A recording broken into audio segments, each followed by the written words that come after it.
70,000 لوگ ایسے ہیں جو بغیر حساب جنت میں جائیں، ان کا کوئی حساب نہیں ہوگا، اللہ اپنے کرم سے انہیں یوں ہی جنت عطا فرمائے۔ صحابہ نے عرض کی یا رسول اللہ صلی اللہ علیہ وسلم وہ کون ہے؟ تو آقا کریم نے شرف میں کانو لا یکتوون، یہ وہ لوگ ہیں جو اپنے جسم پہ داغ نہیں لگاتے، مخصوص نشان جسم پہ لگا لیتے ہیں، یہ فلاں بزرگ کی نشانی ہے، یہ فلاں جو ہے وہ شہید کی نشانی ہے۔ اللہ نے جب تمہیں سالم الاعضاء پیدا کیا ہے تو اپنے بدن کو تم کیوں نشانی، اس نے ساری نشانیاں لگائی، اس کی نشانیاں اتنی پکی ہیں کہ اس نشانیوں میں فرق بھی نہیں لگتا نا، یہ تمہارے انگوٹھے کی نشانی ہے، 6 ارب انسانوں کو لے آؤ اور نشان انگوٹھا لے آؤ، کسی ایک کا بھی نہیں ملے گا، یہ نشانی تمہارے رب نے لگائی۔ جیسی صورت تمہاری ہے ایسی صورت کسی اور کی نہیں بنائی، تمہیں منفرد بنایا ہے اس نے، پوری کائنات میں سارے لوگ تمہارے جیسے ہیں لیکن تم پھر بھی الگ دکھائی دیتے ہو، سب کی 2 آنکھیں، سب کا ناک، سب کے ہونٹ، سب کا رنگ ملتا جلتا، لیکن سب کی شکلیں الگ ہیں، یہ زید ہے، یہ بکر ہے، یہ عمر ہے، یہ آس ہے، یہ فلاں ہے۔ دوسرے وہ ولا یسترقون، اور وہ رکیہ نہیں کرتے، یہ چھو منتر جادو ٹونا ہر وقت عاملوں کے پاس بھاگے پھرتے ہیں، اور وہ انہیں جو ہے وہ غلط سلط ٹوٹ کے ٹونے بتاتے ہیں اور وہ کرتے رہتے ہیں۔ عجیب لوگوں کے نفسیات ہوتے ہیں، صبح سے لے کر شام تک اسی چکر میں رہتے ہیں اور پھر ساری زندگی ان توہمات سے نکل ہی نہیں پاتے۔ اللہ نے تمہیں پیسے دیے ہیں، نئی گاڑی تم نے خریدی ہے، چھوٹے بچے کا جوتا کیوں باندھ دیا آگے؟ جوتا باندھنے سے اگر یہ ایکسیڈنٹ سے، حادثے سے گاڑی بچ سکتی ہوتی ہے تو پھر پاکستان کے جتنے پی آئی اے کے جہاز ہیں سب پر باندھ دینا چاہیے، سب پہ جوتے لٹکے ہوئے۔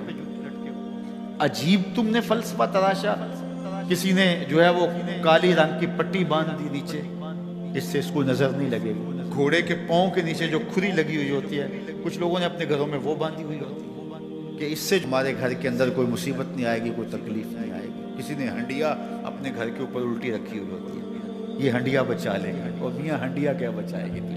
اللہ کے قہر سے کچھ نہیں بچا سکتا۔ جب تمہارے اوپر کوئی مصیبت نازل ہونی ہے تو کچھ نہیں بچا سکتا۔ اگر بچنا چاہتے ہو تو پھر اللہ سے استغفار کرو، اللہ تعالیٰ کی تسبیح کرو، اللہ کی تحلیل کرو، میرے حضور پہ درود پڑھو، پھر دیکھنا کہ مصیبتیں ٹلتی ہیں یا نہیں ٹلتی۔ تو یہ خام خواہ کے رکیے اور یہ عامل لوگ جو ہیں ان کا تو کام ہی یہی ہے، ان کا کام چلتا ہے لوگ ذوف الاعتقادی میں مبتلا رہے، اور یہ کہہ دیتے ہیں کہ آپ کے خاندان میں ایک منحوس عورت ہے، یہ اس کا کیا ہوا ہے، تو کوئی نہ کوئی منحوس تو پہلے ہی انہوں نے طے کر رکھی ہوتی ہے، فوراً ذہن وہاں جا کلک ہو جاتا ہے۔ اس کا نون سے نام شروع ہوتا ہے، اس کا کاف سے نام شروع ہوتا ہے، اس کا جیم سے نام شروع ہوتا ہے، تو پورے خاندان میں کسی کا نام کاف، نون یا جیم سے تو شروع ہوتا ہی ہوگا، یا دوستوں میں تو فوراً ذہن جو ہے ادھر منتقل ہو گیا۔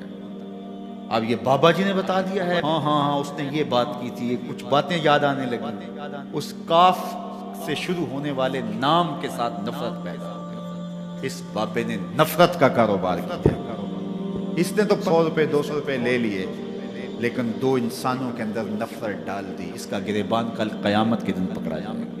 ان ملنگوں کے پاس، ان ذوف الاعتقادی کو پھیلانے والوں کے پاس کبھی نہ جاؤ۔ تمہیں مصیبت پڑی ہے، تمہیں لگ رہا ہے شاید میرے اوپر جادو ہے، تو پڑھو نا سورہ بقرہ، جادو جڑ سے اکھڑ جائے گا۔ 40 دن اپنے گھر میں سورہ بقرہ پڑھو، برکت ہوگی۔ کہتے ہیں مولوی صاحب 40 دن تو نہیں پڑھی جا سکتی، 2.5 پارے، ہمیں کوئی تعویذ ہی کرتے، ہم شارٹ کٹ چاہتے ہیں، روزانہ صبح 2.5 پارے سورہ بقرہ پڑھیں، یہ تو ہم سے نہیں پڑھی جائے گی، تو آپ کوئی تعویذ ہی لکھتے۔ کاروبار میں برکت نہیں، میں کہتا ہوں پڑھو نا سورہ واقعہ، 3 رکوع ہیں، برکت ہوگی۔ ہم کہتے ہیں ہمیں تعویذ ملنا چاہیے، بس وہ ہم گلے میں رکھ دیں، بٹوے میں رکھ لیں، پرس میں رکھ لیں، اور ہمارا کام ہو جائے، ہمیں کچھ بھی نہ پڑھنا پڑے، ہمیں وضو تک نہ کرنا پڑے، نماز نہ پڑھنی پڑے، اور برکت ہو جائے۔ ایسے برکت تو نہیں آتی، اس لیے چھوڑو ان کی جان، آؤ قرآن مجید پہ آؤ، آؤ سجدوں پہ آؤ، آؤ دعاؤں پہ آؤ۔